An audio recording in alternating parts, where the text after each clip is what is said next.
हरे कृष्ण कृष्ण कृष्ण हरे हरे, हरे राम राम राम हरे हरे। श्री बृहद भागवतामृतम द्वितीय खंड चतुर्थ अध्याय हम जो सुन रहे थे, गोप कुमार जी बैकुंठ की महिमा का वर्णन कर रहे हैं। बैकुंठ में किस प्रकार से अद्भुत अद्भुत चीजें हैं।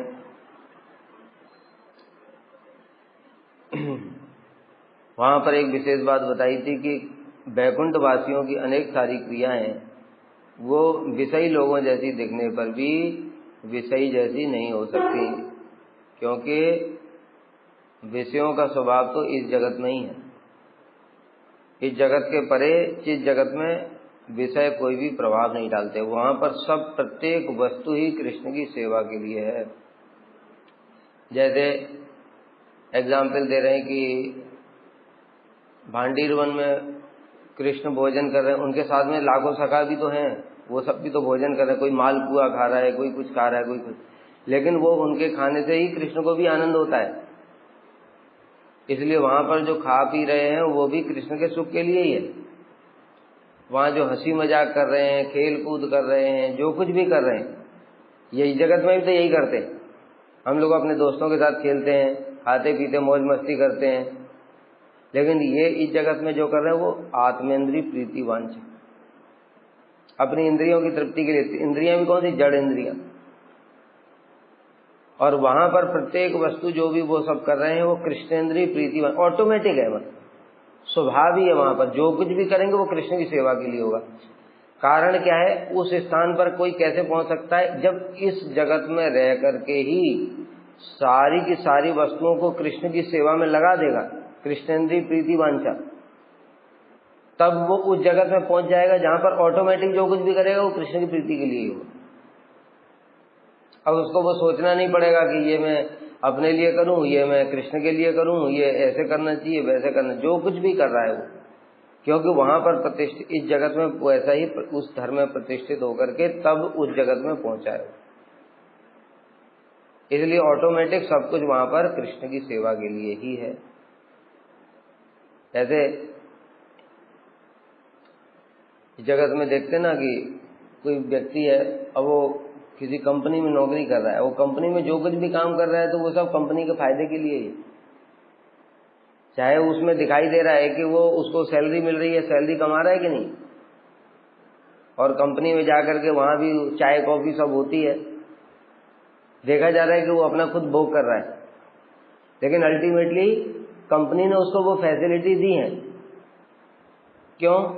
क्योंकि वो कंपनी की सेवा कर रहा है। अगर उसको कंपनी 1 लाख रुपया दे रही है तो उससे कंपनी को 5 लाख का फायदा हो रहा है। जब कंपनी को 5 लाख फायदा हो रहा है तो कंपनी ऑटोमेटिक दे देगी, भाई तो 1 लाख तुम ले लो। इसी प्रकार से कृष्ण की प्रीति के लिए, कृष्ण की इंद्रिय तृप्ति के लिए जब कोई करता है साधक, तो ऑटोमेटिक उसके स्वभाव से ही उसको ऑटोमेटिक सुख हो जाता है, क्योंकि वो कृष्ण की प्रीति चाहता है। इसी प्रकार चित जगत में सारा यही धर्म है। एकमात्र नारायण की हो, चाहे वो राम की हो, चाहे नरसिंह की हो, चाहे वामन की हो, चाहे किसी भी अवतार की क्यों न बात हो, चित जगत में जो कुछ भी होगा वो सब कुछ उनकी प्रीति के लिए ही होगा। तो जब उनकी प्रीति के लिए कर रहे हैं तो फिर नारायण ने भी उनके लिए भी व्यवस्था कर रखी है। उनके लिए बढ़िया बढ़िया, जैसे कंपनी देती ना, कार भी देती है, सिक्योरिटी गार्ड भी देती है, नौकर चाकर भी देती है, सब कुछ कंपनी दे रही है। क्यों दे रही कंपनी? क्योंकि कंपनी को बहुत फायदा हो रहा है। इसी प्रकार से जब नारायण की सेवा होती है तो नारायण अपनी इच्छा से, अपनी संतुष्टि से उनको विमान भी दे देते हैं, सेवक इत्यादि भी दे देते हैं, सब कुछ दे देते हैं। न कश्चित प्रवेद बोधुम सम्यक स्वानुभवम बिना एतन मात्रम शक्येत निरूपयितुम अंजसा। महिमा सूचक वाक्य सुनकर किंचित मात्र बोधगम्य होने पर भी व्यक्तिगत अनुभव के बिना वैकुंठ को भली भांति जाना नहीं जा सकता है। इतनी सारी महिमा हमने बताई वैकुंठ की, इतने दिनों से बता रहे हैं, लेकिन फिर भी इसका मतलब ये नहीं है कि ये बुद्धि से हम समझ गए। वहां के लिए केवल अनुभूति ही एकमात्र उपाय है। जैसे एग्जाम्पल देते हैं कि इस जगत में भी देखो, जैसे कश्मीर भारत का स्वर्ग है। अब स्वर्ग है तो कैसा है? अभी वहां पर पेड़ पौधे होंगे, ज्यादा ज्यादा क्या होगा, हम कैसे अनुमान लगा सकते? पेड़ पौधे होंगे, पहाड़ पर्वत होंगे, तो यहाँ भी है पेड़ पौधे, तो यहाँ भी है। इसको तो स्वर्ग नहीं बोला। और उसमें क्या अंतर है? नदी भी बह रही है तो वहां भी, यहाँ भी बह रही है, तो उसमें क्या अंतर है ये तुमको कैसे पता चलेगा? वो वहां जाकर ही देखना पड़ेगा। अभी भारत का स्वर्ग है, चलो मान लिया, अभी जो स्वर्ग है क्या वो वास्तव में क्या ये ऐसे ही होगा क्या? तो फिर उसके लिए फिर यहाँ पर इतना सारा दान पुण्य तप व्रत करने की जरूरत ही क्या थी? तो कश्मीर में ही चले जाते। कोई मूर्ख है क्या यहाँ पर रहकर भी दान पुण्य व्रत तप कर जाए, जब फ्री में यहाँ पर ही स्वर्ग मिल रहा है? तो कहते बेटा वहां जाकर के थोड़ी सुंदरता तो तुमको दिख जाएगी, मान लो, किंतु शरीर तो बूढ़ा ही रहेगा। लेकिन स्वर्ग में शरीर भी बूढ़ा नहीं होता है। अभी शरीर कैसे बूढ़ा नहीं होता ये तुम बुद्धि से कैसे समझ सकते हो? ऐसा शरीर तुमने जीवन में कभी देखा ही नहीं। तो फिर क्या करना पड़ेगा? स्वर्ग में जाना पड़ेगा, खुद देखना पड़ेगा। तब वहां देखना पड़ेगा, देखेंगे कि वहां पर जो शरीर हैं उनके देवताओं के, वो कभी बूढ़े ही नहीं होते, उनसे तेज निकलता रहता है। तो इस जगत की बात जो है, देवताओं के शरीर भी जड़ है, जबकि चिन्मय शरीर नहीं है। लेकिन उस जड़ धर्म में भी भगवान ने ऐसी व्यवस्था कर दी है कि बहुत लंबे समय तक भी वो बिल्कुल एज इट इज बने रहे। तो फिर सोचने वाली बात है, फिर बैकुंठ में क्या होगा? क्योंकि देवताओं के शरीर भी एक मनवंतर तक ही है, उसके बाद वो शरीर भी त्यागने पड़ेंगे, दूसरा शरीर मिलेगा। लेकिन बैकुंठ वासियों के शरीर सब समय नित्य वैसे के वैसे ही रहते हैं। अब इसको कैसे देवता भी नहीं समझ सकते, क्योंकि उन्होंने ये तो देखा है कि हमारा शरीर बूढ़ा नहीं होता, रोग नहीं होता, ये सब तो ठीक है, लेकिन हम तो मर जाते हैं। अब ये बात वो कैसे समझ के मरता भी नहीं है वो शरीर। तो इसलिए व्यक्तिगत अनुभव के बिना वैकुंठ को भली भांति जाना नहीं जा सकता है। अतः यथार्थ वैकुंठ तत्व के संबंध में मेरे लिए इतना कहना ही संभव है। मतलब जितना तुम्हारी बुद्धि समझ सकती है इतना ही बता सकते हैं, और चीजें बताने के लिए बुद्धि भी समझ नहीं सकती, क्योंकि वही चीजें यहाँ बताई गई जिनका सादृश्य इस जगत में है। इस जगत से तो वहां पर बहुत ज्यादा चीजें हैं, अब वो तो यहाँ पर कभी हुई नहीं, देखी नहीं, तो तुमको बताने से लाभ क्या होगा? तो समझ ही नहीं आई। इसलिए कह रहे हैं कि जितना मेरे लिए संभव था उतना मैंने बता दिया, बाकी खुद जा करके वहां पर अनुभव ही करना पड़ेगा। यदि आपत्ति होगी वह बैकुंठ किस प्रकार से जाना जाएगा, इसकी आकांक्षा में न इत्यादि कह रहे हैं। स्वयं अनुभव किए बिना कोई भी वैकुंठ तत्व को भली भांति जान नहीं सकता। अनुभवी जनों के वाक्य श्रवण कर उस तत्व को कोई किंचित मात्र ही जान सकता है। अब जैसे अनुभवी जन, जैसे हमारे गुरु जी हैं, प्रभुपाद जी हैं, रूप गोस्वामी, सनातन गोस्वामी हैं, इन लोगों ने इस जगत का अनुभव किया, गोलोक का, और उसको अनुभव करके थोड़ा बहुत किताबों में लिख दिया। जैसे चिंतामणि प्रकट सद्मसु कल्प वृक्ष लच्चावते सुरवीर पालयंतम लक्ष्मी सहस्र संभ्रम सेव्यमानम, इस प्रकार से कुछ लिख दिया। वहां पर उज्जवल नीलमणि में रूप गोस्वामी लिखते 360 प्रकार की नायिका होती है, उनका थोड़ा थोड़ा इंगित कर दिया। अब क्या वही है क्या? बस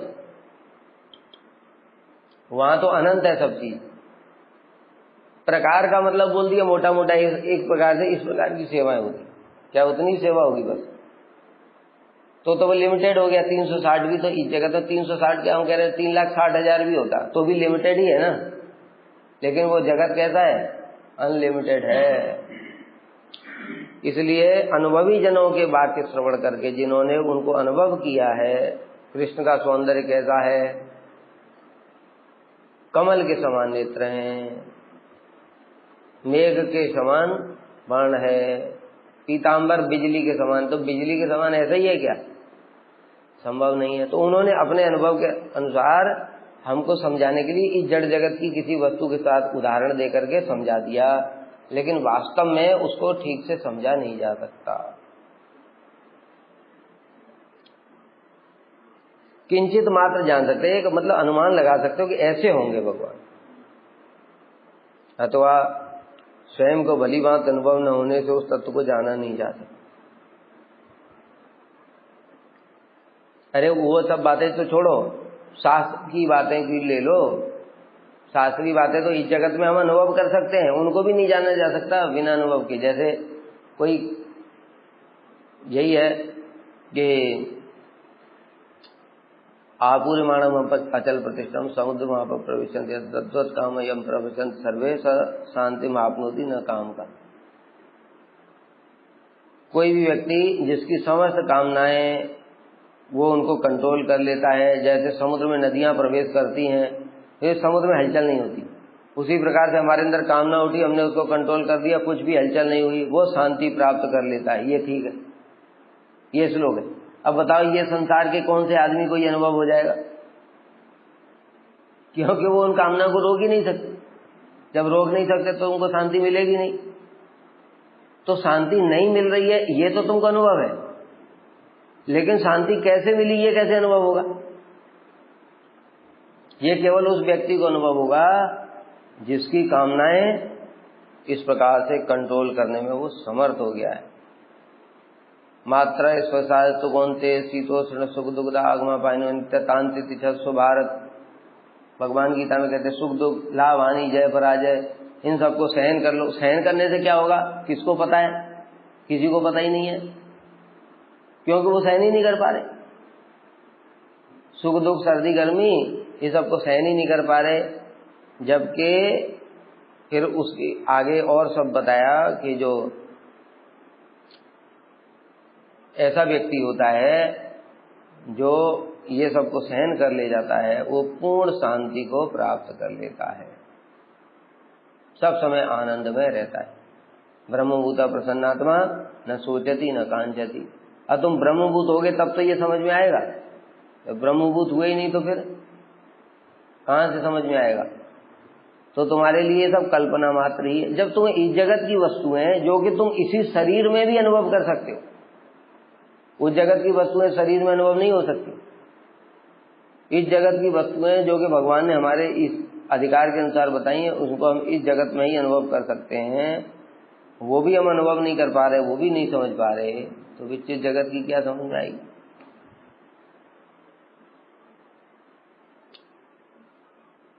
तो इस प्रकार से थोड़ा थोड़ा उस तत्व का अनुमान लगाया जा सकता है।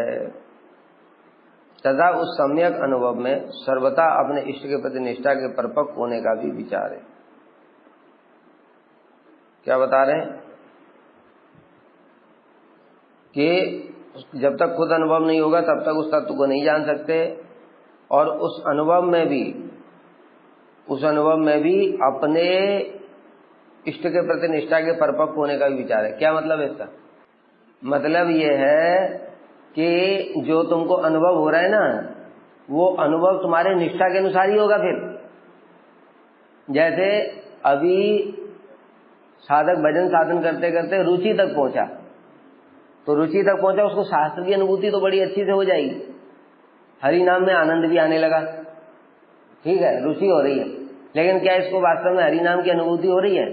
तो हो रही है, लेकिन क्या हो रहा है? अभी आभास हो रहा है कि नाम में कैसा, जैसे हम लोग सुनते नाम में इतना आनंद भरा हुआ है, उसका एक आभास इसको शुरू हो गया, और इसकी निष्ठा बढ़ी, आसक्ति में पहुंचा, और इसको थोड़ा अनुभव ज्यादा हुआ नाम की महिमा का।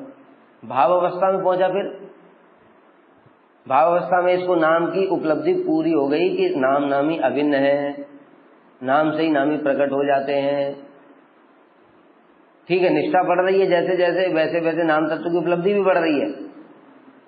लेकिन अभी इसको वो वाली आस्वादन नहीं होगा। कौन सा?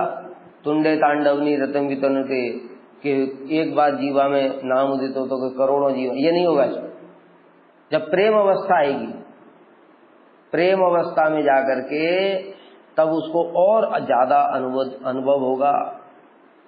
अब तो प्रेम अवस्था में तो साक्षात नाम प्रभु उसके अवतरित ही हो जाएंगे, तो इसको और अनुभूति हुई। ऐसे बढ़ते प्रेम, स्नेह, मान, प्रणय, राग, अनुराग जितना ज्यादा बढ़ता चला जाएगा, इष्ट के प्रति जितनी निष्ठा बढ़ती जाएगी, उतनी मात्रा में उसका आस्वादन भी बढ़ता जाएगा। यही कह रहे हैं यहाँ पर। इष्ट के प्रति निष्ठा के परिपक्व होने का भी विचार है अनुभव में। जैसे दूसरा एक और उदाहरण देखो, कृष्ण का दर्शन हिरनियां भी कर रही हैं, उसके बाद में उनके दास रक्तक पत्रक इत्यादि भी कर रहे हैं, फिर सखा भी कर रहे हैं, यशोदा जी भी कर रही हैं, गोपियां भी कर रही हैं, राधा जी भी कर रही हैं, सब कर रहे हैं कि नहीं?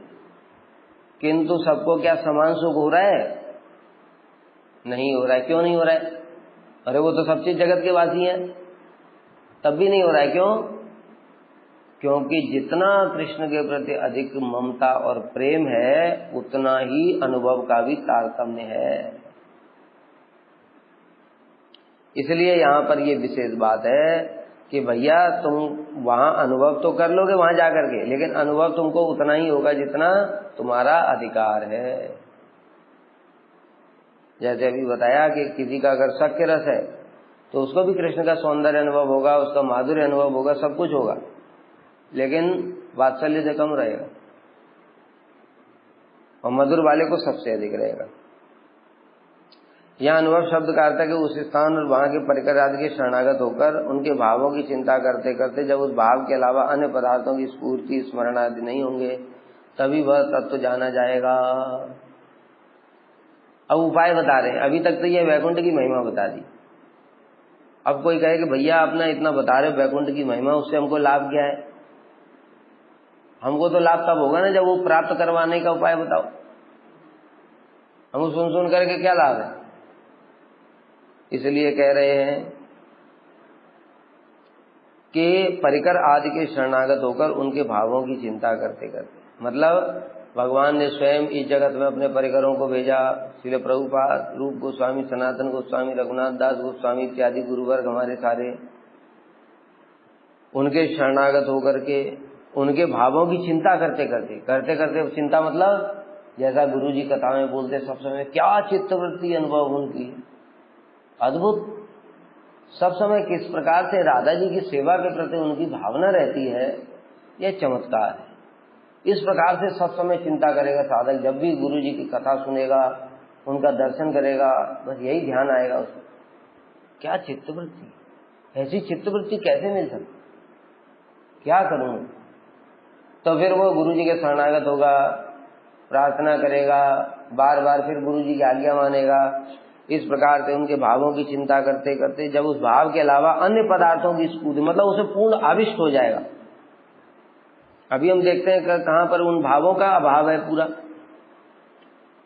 सब दूसरे दूसरे विषयों में डूबे हुए हैं लोग, तो इसलिए ये सारे भाव भी प्रकाशित नहीं हो रहे। तो उन पदार्थों की स्फूर्ति, स्मरण इत्यादि तब नहीं होगा।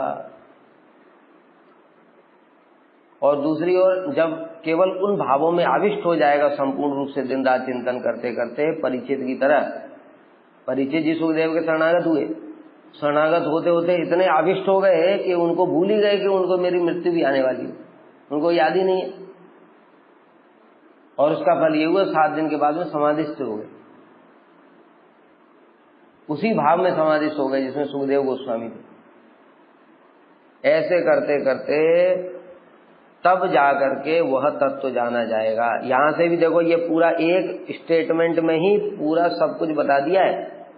श्रद्धा, साधु संग, भजन क्रिया, अनर्थ निवृत्ति, निष्ठा, रुचि, आसक्ति, भाव तक ये सब कुछ बता दिया इसमें एक लाइन में ही।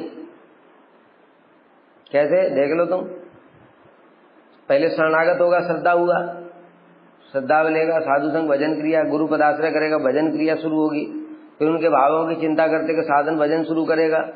जब उस भाव के अलावा अन्य पदार्थ की स्फूर्ति नहीं होगी, कहां पर होता है ये? भावावस्था में। जब तक तुम्हें अन्य चीजों की स्फूर्ति है तब तक ये सब नहीं हो सकता। यानी अनर्थ निवृत्ति होगी, फिर निष्ठा आएगी, फिर रुचि आएगी, फिर आसक्ति आएगी, तब जाकर के इन चीजों को जाना जाएगा। तो इसलिए ये सब गागर में सागर भरा है इन्होंने। इसके अलावा उस तत्व को जानने का अन्य कोई उपाय नहीं है। मतलब सीधे सीधे बोल दिया कि भैया भजन करो।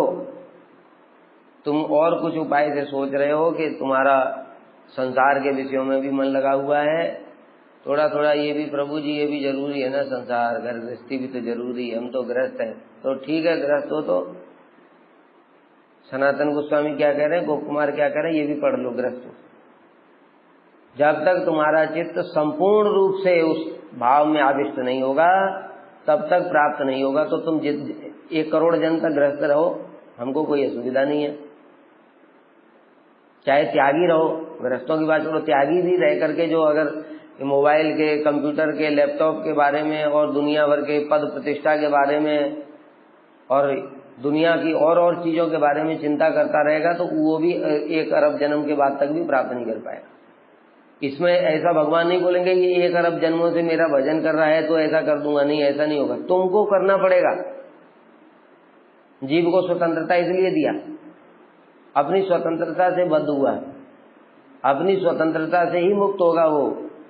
स्वतंत्रता के सदुपयोग, स्वतंत्रता सदुपयोग मतलब जब वो कहेगा नहीं नहीं अब कुछ नहीं करूंगा, इस प्रकार की स्वतंत्रता, तो स्वतंत्रता से वो चेष्टा कर नहीं पाएगा। लेकिन तब वो गुरु वर्ग कृपा करेंगे, गुरु भगवान, गुरु वैष्णव भगवान तब कृपा करेंगे। लेकिन 1 अरब जन्मों तक भी वो उसी में डूबा हुआ है और स्वतंत्रता का नहीं, ठीक है ये भी तो ठीक है, ये भी तो भक्ति है, ऐसे जस्टिफाई कर दिया, अब कुछ नहीं हो सकता।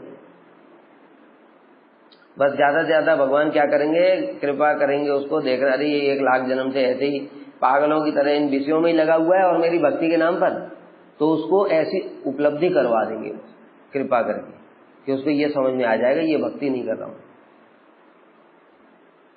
ठीक है, जैसे गुरुजी साफ साफ बोलते हैं, गुरुजी का कथा सुन लो, साफ साफ बोलते हैं ये अन्नदान करना, ये कपड़े बांटना, ये सब कोई भक्ति नहीं है। इसका मतलब तुम्हारा चित्त अभी तक शरीरों में ही लगा हुआ है, ऐसे व्यक्ति को सिद्धि नहीं हो सकती।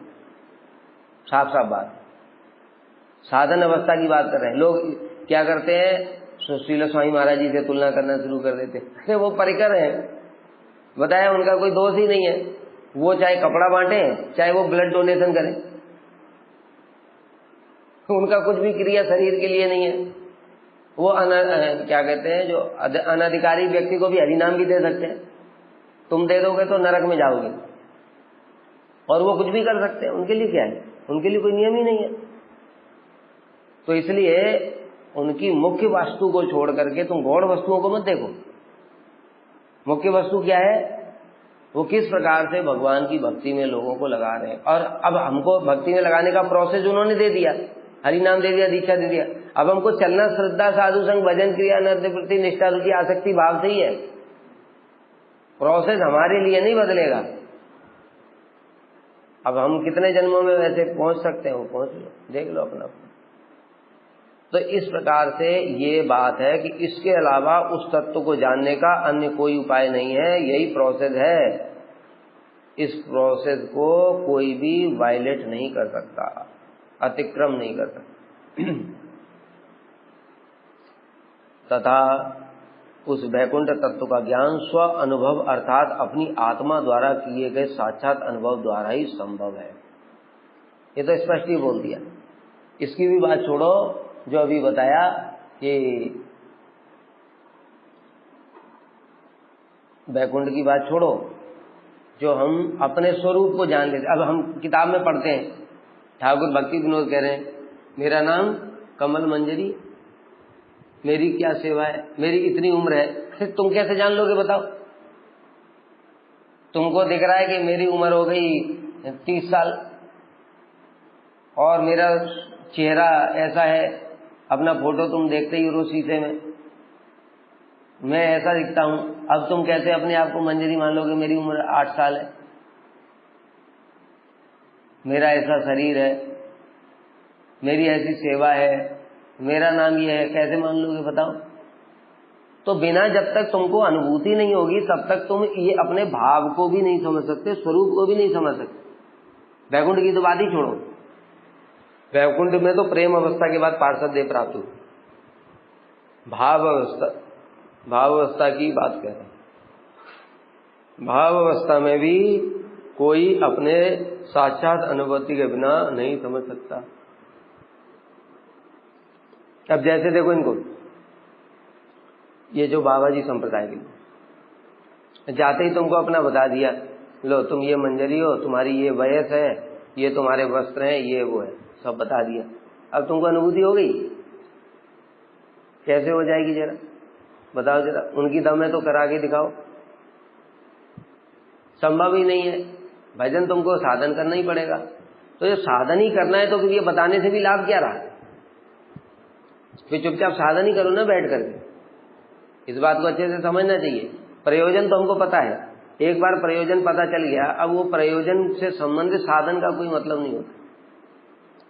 अब साधन के अनुसार साधन करना पड़ेगा, मतलब अनर्थ निवृत्ति, निष्ठा, रुचि, आसक्ति, ये सब प्रोसेस में। तो इस प्रकार से कह रहे हैं कि अपनी आत्मा द्वारा पार्षद देह जब प्राप्त होगी साक्षात तभी जाकर के वहां पर अनुभव होगा। वह तत्व गुरु के उपदेश श्रवण मात्र द्वारा ही अनुभव नहीं होता, अपितु उस उपदेश को जीवन में पालन करने से ही भली भांति अनुभव होता। साधन भी बता दिया, ये तो प्रयोजन तो बता दिया, तुम वैकुंठ में जाना है, प्रयोजन बता दिया। प्रयोजन के बाद फिर क्या बताया? अविधेय भी बता रहे हैं कि भैया वो तुमको प्राप्त ऐसे केवल गाल बजाने से नहीं होगा। गुरु जी के उपदेश सुनते रहते हो दिन रात, बहुत सारे लोग ऐसे, गुरु जी कथा सुनो, गुरु जी कथा सुनो, गुरु डेली गुरु जी कथा सुनो। अच्छा है, गलत नहीं है, ये भी अच्छा है, कुछ सुकृति तो बन रही है, क्योंकि जो कुछ भी नहीं कर रहे हैं उनके लिए ये बहुत अच्छा है। लेकिन उससे कुछ नहीं होने वाला है, उससे कुछ होगा नहीं। होगा कब? जब गुरुजी जो जो बातें कह रहे हैं, गुरुजी कहते हैं तुमको तणादपि सुनीच होना पड़ेगा, तुमको तो कोई बात सहनी नहीं होती। अमान ही न मान देन, तुम तो अपने अहंकार में ही डूबे रहते हो सब समय, दूसरों को कोई सम्मान देते ही नहीं। अहम ब्रह्मास्मि जैसे सब कुछ मैं, मेरे अलावा कोई है ही नहीं। ऐसे व्यक्ति गुरु जी का आदेश पालन ही नहीं कर रहे। जब पालन नहीं कर रहे तो उनको क्या अनुभव होगा? एज इट इज पालन करना पड़ेगा। तो जैसे श्री चैतन्य महाप्रभु ने श्री सनातन गोस्वामी को शिक्षा दी, श्री रूप गोस्वामी को शिक्षा दी, हरिदास ठाकुर के माध्यम से जो शिक्षाएं दी, रामानंद राय के माध्यम से जो शिक्षा दी, उन शिक्षाओं को अपने जीवन में एज इट इज पालन करना पड़ेगा अधिकार के अनुसार। अधिकार मतलब जैसे हम अभी अनर्थ हैं तो अनर्थ वाले, फिर निष्ठा वाले, फिर रुचि वाले, फिर आसक्ति, फिर भाव, ऐसे करें। तो गुरु जी के उपदेशों को जो पालन नहीं करेगा वो चाहे कितना पढ़ ले, चाहे कितना गुरु जी के 1 करोड़ कथा सुन ले, दिन रात 24 घंटे सुनता रहे, तब भी कुछ होने वाला नहीं। पालन ही मुख्य है। जैसे उदाहरण दे नारद जी का, नारद जी को साधुओं ने उपदेश दिया। अब उपदेश देने के बाद में फिर उन्होंने पालन किया उसको एज इट इज। जो जो साधु लोग बोल करके गए थे वहीं पालन करते थे वो। और फिर उसके बाद में जब उनकी मां मर गई तो सब छोड़ करके जंगल में भी चले गए। क्यों? वो भी पालन है कि जैसे ये लोग साधु लोग सब छोड़ करके केवल भजन करते हैं, वैसे ही करना पड़ेगा एक दिन। तुम सोचो दुनिया के झमेले के बीच में रह करके तुम्हारा मन चित्त किस प्रकार से कृष्ण में आविष्ट रह जाएगा? बताओ जरा। श्री नरोत्तम दास ठाकुर के माध्यम से लोकनाथ दास गोस्वामी ने क्यों शिक्षा दिया? उसमें कोई दोष तो था ही नहीं। कोई व्यक्ति पानी मांग रहा है तो दे दो, लेकिन तुम्हारा चित्त कृष्ण में आविष्ट ही नहीं है। पानी देना कोई बुरी बात नहीं है, लेकिन यहाँ शिक्षा क्या है? राधा कृष्ण की सेवा में तुम्हारा चित्त आविष्ट ही नहीं है, अभी तक शरीर में ही आविष्ट है, तो तुम्हारा यहाँ भजन करने का योग्यता नहीं है। इसी प्रकार से सनातन गोस्वामी ने शिक्षा दिया। ईशान उनके साथ में थे, स्वर्ण मुद्रा लेकर के गए थे। जब वहां डाकुओं ने को पता चल गया तो सनातन गोस्वामी समझ गए और सनातन गोस्वामी ने ईशान से वो स्वर्ण मुद्रा मांगी। और उसके बाद में जाकर के डाकुओं को दे दी। तो वो डाकुओं के सरदार ने बताया कि अभी एक इसके पास में एक और भी है। तो सनातन गोस्वामी वापस आए और बोले, ईशान तुम्हारा ब्रज में जाने का अधिकार नहीं हुआ है। क्यों? तुम्हारा तो अभी चित्त तो शरीर में ही आविष्ट है। तो इसलिए हमको अपना आवेश धीरे धीरे करके बढ़ाना पड़ेगा। शरीर और शरीर संबंधी प्रत्येक क्रिया को छोड़ करके, कुछ सब कुछ छोड़ करके, चाहे बताए ना उस समय जो ऐसे ये सब चीजें अभी दुनिया भर की भक्ति के नाम पर भी जो दिखाई दे रही हैं वो सब भी छोड़ करके, मैं ये कर लूं, मैं वो कर लूं, यहां तक कि मंदिर बनवा लूं, ये भी मैं ये मंदिर बनवा लूं, ये खुलवा लूं, वो खुलवा लूं, ये गौशाला खुलवा लूं, ये सब भी छोड़ना पड़ेगा। क्योंकि तुम्हारा चित्त अभी भी इन सब चीजों में डूबा हुआ है। अगर गुरुजी ने आदेश दिया है जाओ ये मंदिर बन रहा है, तब ये गुरु सेवा हो गई। लेकिन तुमने जो अपनी इच्छा किया वो तुम्हारे अंदर में सूक्ष्म कामनाएं भरी हुई हैं। उन सूक्ष्म कामनाओं को जब तक नहीं छोड़ोगे या भोग नहीं लोगे तब तक आगे नहीं बढ़ सकते। केवल एकमात्र इच्छा रह जाएगी, जो बताया प्राप्ति अभिलाषा, आनुकूल्य अभिलाषा। कृष्ण की प्राप्ति कैसे हो, कृष्ण की प्राप्ति कैसे हो, कृष्ण की प्राप्ति कैसे हो।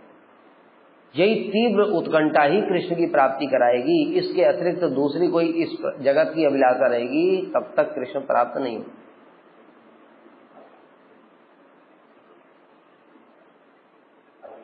तो इसलिए अभी जो हमने उदाहरण बताई दिए, देखो लोकनाथ दास गोस्वामी का, नरोत्तम दास ठाकुर का, ईशान का, सनातन गोस्वामी का, और भी कितने सारे, नारद जी का बताया, सबने वही रास्ता दिखाया है। इसमें कोई विपर्य नहीं है, तुम्हारी अपनी टीका नहीं चलेगी।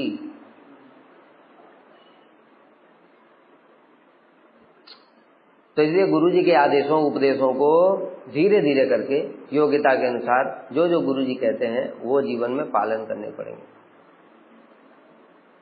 यदि आपत्ति हो, बजाय इसके कि मैं ये मंदिर बना लूं, मैं ये गौशाला बना लूं, मैं ये स्कूल खोल लूं, मैं ये इतने सारे बुक डिस्ट्रीब्यूशन कर दूं, इसकी जगह साधक के अंदर भावना होनी चाहिए, मेरे अभी तक नाम में रुचि क्यों नहीं हुई।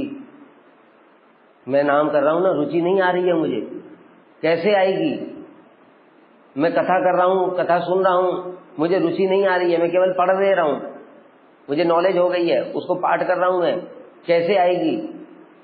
फिर उसके बाद रुचि आ गई, आसक्ति के लक्षण देखेगा वो। आसक्ति की अवस्था में ऑटोमेटिक कहीं विषयों में मन चला जाए तो आ जाना चाहिए। मेरा तो ऐसा नहीं हो रहा है, देख रहा हूँ रुचि तो हो रही है नाम में, कथा में, लेकिन कहीं सोच नाम करते करते एकदम से कहीं क्रिकेट में मन चला गया तो फिर लौट करके नहीं आया।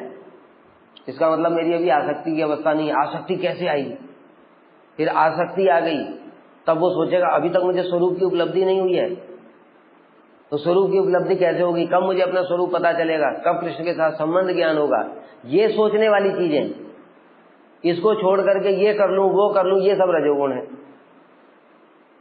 बद्ध जीव का ये सब रजोगुण है। वो चाहे कुछ भी उसके ऊपर में एक लेबल चिपका करके ये गुरु जी की सेवा है, ये वो सेवा है, ये सब करता रहे, ये सब सेवा नहीं होती। अगर मान लिया अगर वो सेवा है तो सुन लो, फल देखा।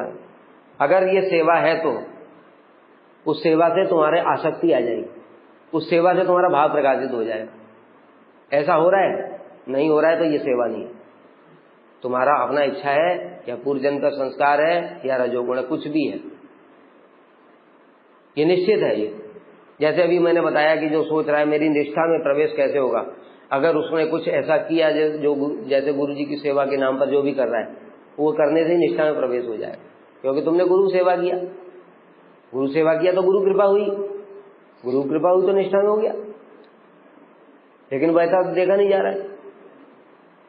वही गुरु सेवा करते करते तुम गौशाला खोली, ये किया, वो किया, प्रसाद डिस्ट्रीब्यूशन किया, बुक डिस्ट्रीब्यूशन किया, सब कुछ किया, उसके द्वारा तुम्हारी रुचि उत्पन्न हो जाएगी। गुरु सेवा का फल है। अपने साधन में तो कोई बल ही नहीं है भाई। अपने साधन में मैं ये नहीं कह रहा हूं कि मैं ये चलो कुछ नहीं करेंगे तो हरि नाम करेंगे, हरि नाम से कुछ नहीं होगा। हरि नाम से भी निष्ठा नहीं जो आएगी, रुचि भी नहीं आएगी। तब भी किससे आएगी? कृपा से ही आएगी।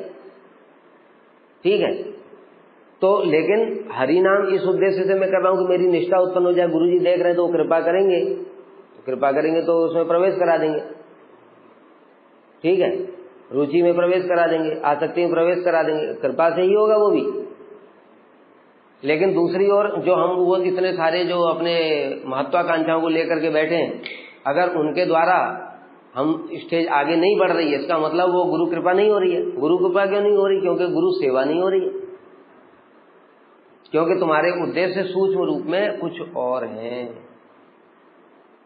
इसलिए गुरु जी तो अंतर्यामी है, वो अंदर देख रही है तो मेरे लिए कर ही नहीं रहा है, इसकी तो महत्वाकांक्षाएं ज्यादा है, उनके लिए कर रहा है, इसलिए फिर वो क्यों कृपा करेंगे?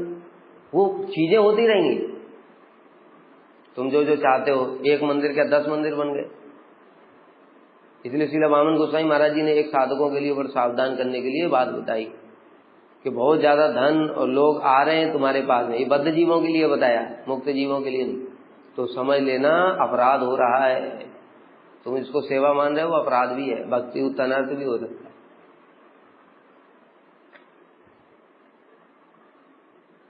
यदि आपत्ति हो कि साध्य वस्तु का तत्व न जानने से साधक में श्रद्धा तथा साधन में प्रवृत्ति किस प्रकार से होगी, इसके उत्तर में कह रहे हैं, इस वैकुंठ तत्व के संबंध में मेरे लिए यथार्थ इतना कहना ही संभव है।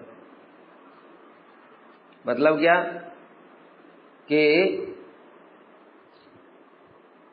बहुत सारे लोग यहाँ पर ये जो बहुत इतनी अच्छी अच्छी बातें बताई, एक ही पैराग्राफ में बहुत से लोग ऐसे कहते हैं, अरे भाई हम उज्ज्वल नीलमणि पढ़ते हैं, राधा रस सुधा निधि पढ़ेंगे, हम भक्ति रसामृत सिंधु पढ़ेंगे, अरे साध्य को नहीं जानेंगे तो साधन में मन कैसे लगेगा? कहते साध्य को जान लिया उतना बहुत है, जितना थोड़ा गुरु जी ने बताया ना, ये मंजरियां होती, ऐसे सेवा होती, बस उतना बहुत है, क्योंकि इसके अलावा और तुमको कुछ अनुभूति नहीं हो सकती। उसके अलावा तो तुम नई नई कहानियां सुन रहे हो जो मन को अच्छी लग रही। इसलिए कह रहे हैं कि मैंने जितना बता दिया उतना बहुत है, उसने से साध्य को जान लो, अब साधन करो।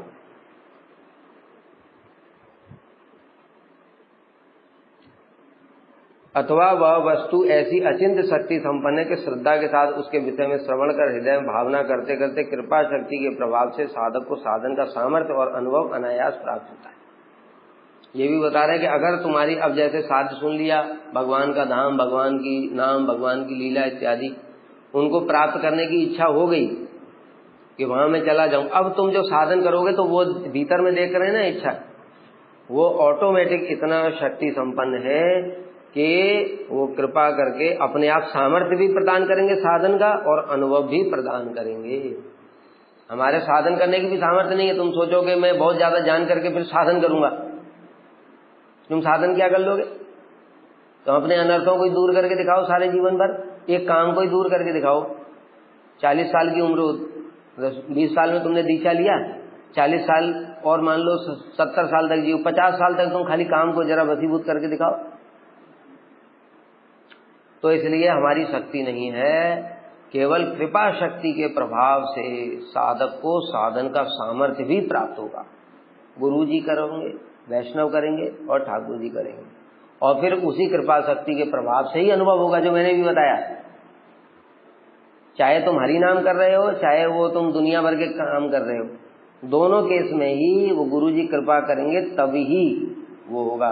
लेकिन इस केस में क्योंकि हमने कोई जागतिक इच्छा नहीं करी है, केवल हम आगे बढ़ना चाहते हैं इसलिए हरि नाम कर रहे हैं, इसलिए इस केस में गुरुजी निश्चित कृपा करेंगे, क्योंकि हमारा दूसरा कोई इच्छा नहीं है, महत्वाकांक्षा नहीं है।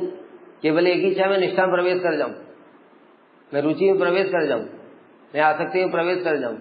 लेकिन दूसरी ओर जिनकी महत्वाकांक्षा है उसमें रजोगुण भी हो सकता है, महत्वाकांक्षा भी हो सकती है, पूर्व जन्म का संस्कार भी, कुछ भी हो सकता है, इसलिए वो डाउटफुल केस है। लेकिन इसमें डाउटफुल नहीं है।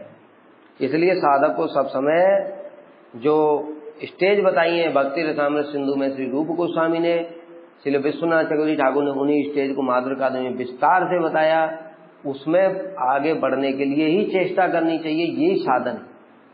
उसके साथ साथ जो हो रहा है वो होने दो।